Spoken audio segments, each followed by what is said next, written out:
Hello, it's me in the back garden. I'm sorry about the other video, as usual.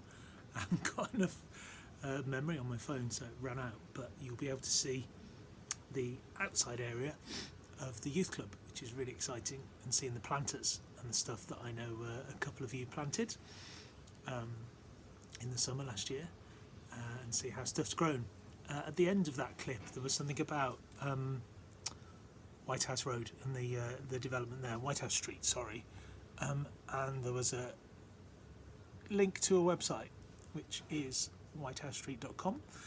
And the reason I put it on there is because people that BS3 Community are connected with are really interested to hear people's opinions on what should happen with developments there. And I think in the last few years, local government has got very good at asking people what they think. And it would be really great if you or your parents could join in and say what they think about places, and they do really take into account what people say.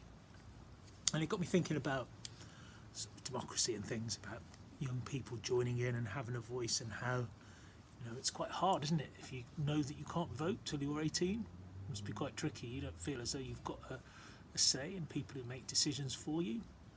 And quite often schools are places, aren't they, where they sort of trial stuff out.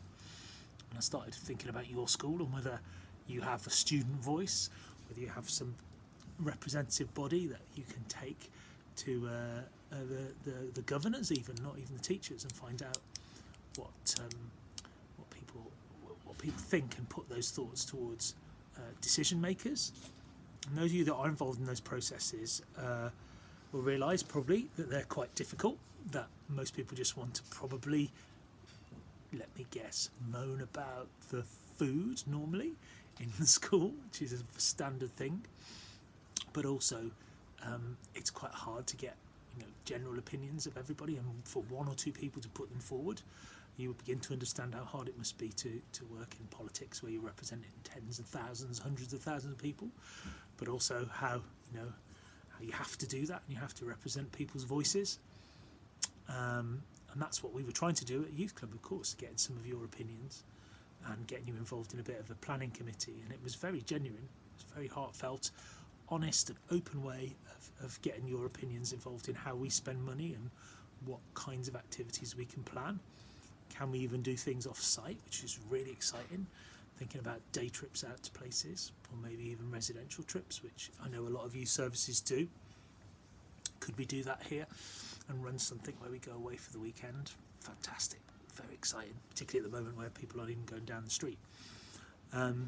So yeah, and I think it was a good way in to start thinking about your participation, and the idea that it's quite easy, isn't it, sometimes to sit back and moan about stuff. That's rubbish, this is rubbish, that's not fair. It's actually having a voice and being lucky enough to be able to participate in a democratic system where you do have a voice when you're old enough, and if the system's right for you, then that's quite a powerful thing. And you start to think about people in countries where you don't have that at all, where nobody listens to you, or you're not allowed to vote or at all at any age, and there's no participation, and how frustrating and angry that must make you.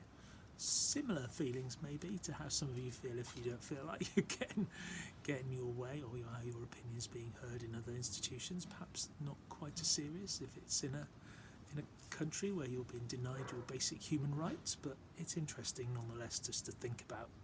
So yeah, White House Street, have a look at it. I'm outside in my back garden, as you've probably noticed, and it is 6:25. Look how light it is. It's really exciting. A pigeon landed in that tree a minute ago. I've only got a tiny little garden. It's more of a garden. It's like quite concrete, no grass. I've got a few things growing around in here which I quite like. And we do get some interesting visitors throughout the year. I think I spotted about 9 or 10 different species of birds from the back garden, not all of them landing. I've seen some great footage of, amazingly, around here sparrowhawks in people's back gardens swooping down and taking sparrows, or coming in to see what's just hanging out and seeing what's going on. You follow the BS3 wildlife group, you'll see people sharing that. That's also where I got the top tip of the barn owl, the Bedminster barn owl, which I did mention in one of the blogs, which is about headed out on that crazy bus route out to the back of Ashton Vale, which seems to become a really interesting sort of exercise route for a lot of people. It's brilliant how that's changed. The Metrobus does run down there, but round the back of Ashton Vale, round the back of the youth club there that some of you go to, I know. And towards the marsh area on the left, right round the back, there is it's a really interesting nature reserve that's become populated by some quite unusual birds. And I did mention that I'd seen a snipe there. It squawked and flew off. Very straight bill, fast wings, and then the barn owl as well, which was absolutely beautiful. Right at twilight, just when the sun's going down, big white thing flapping away.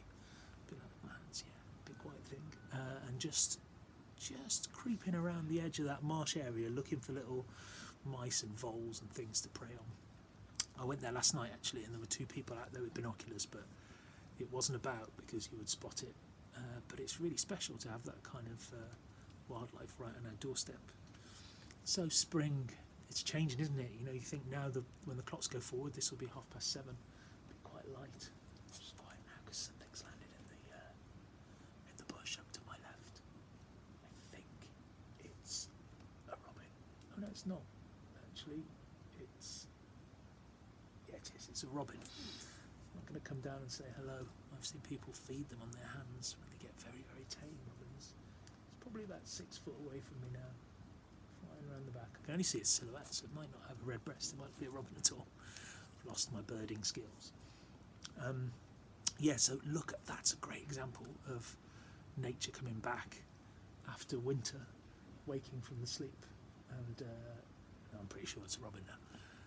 And green shoots sprouting everywhere and planting going on. I hope some of you are planting in your back gardens, growing things on kitchen shelves, all kinds of stuff. Hopefully you'll get to see some of the stuff that we've got at the youth club soon. So, a bit of a chatty one for me this week. I'm going to get active next week and do something. Hopefully it won't involve too much hard work and blood, sweat and tears, but maybe some cooking again. But check out White House. Have a look at the pictures of the planters, and think about transition from winter into spring into summer, and all the exciting opportunities hopefully that are ahead of you, including the opening up of the Bedminster Youth Club, which, all being well, should be taking place in the next few weeks. See you soon.